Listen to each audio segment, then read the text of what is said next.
Franklin Graham decided this week to pull all of his ministry's money out of Wells Fargo Bank after a long relationship. Why? Because he's upset about an ad in which a gay couple, a lesbian couple, adopts a child is part of a Wells Fargo campaign on television. In speaking to the press, he talked about the fact that it was essential that people appreciated his position because it was an exercise of his choice. And you gotta love the irony of Franklin Graham suddenly becoming pro-choice. But more seriously, I think he's dead wrong on this issue, regardless of how one feels about same-sex marriage and same-sex couples adopting. Though I also think it's important to note that he's begun to respond to his critics in a way that teaches us all an important lesson. First, by pulling out of the bank in protest over these ads, he also pulled their money away from an organization that gives away about $310 million a year to good causes all over the country, many of which are very much in line with the values his ministry celebrates.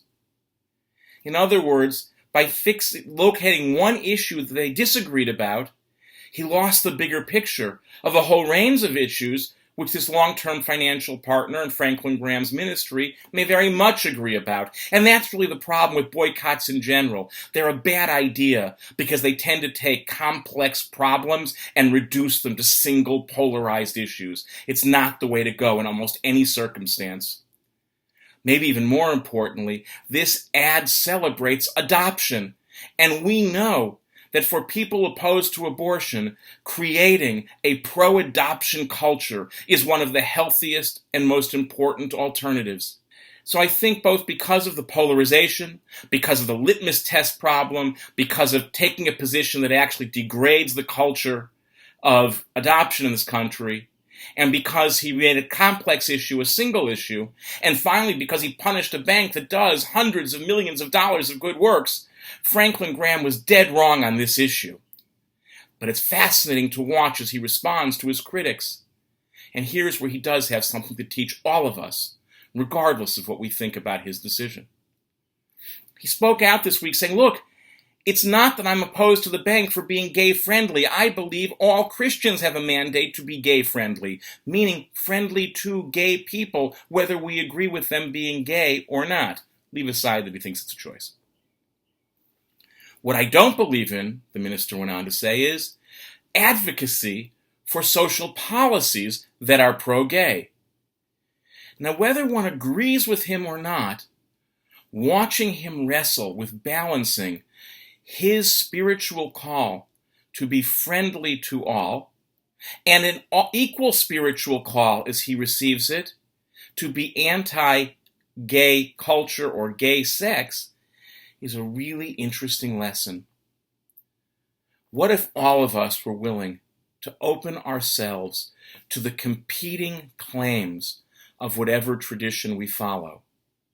What if all of us were willing to say, I'm following a particular political or spiritual or religious path, but that path includes many mandates, and sometimes they feel mutually exclusive. So rather than wrap myself in the banner of one, I'm going to try and honor them all, however imperfectly I may do it.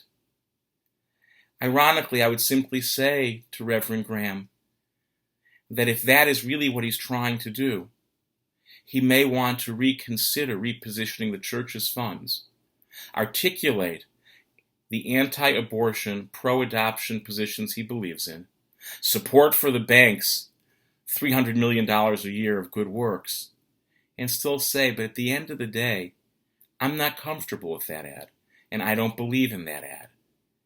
In other words, as opposed to having a culture of boycotting and walking away, we had a culture of hanging in with each other, but offering moral critique in a loving way from the inside, as opposed to shouting it from the outside, we'd probably all be a lot better off.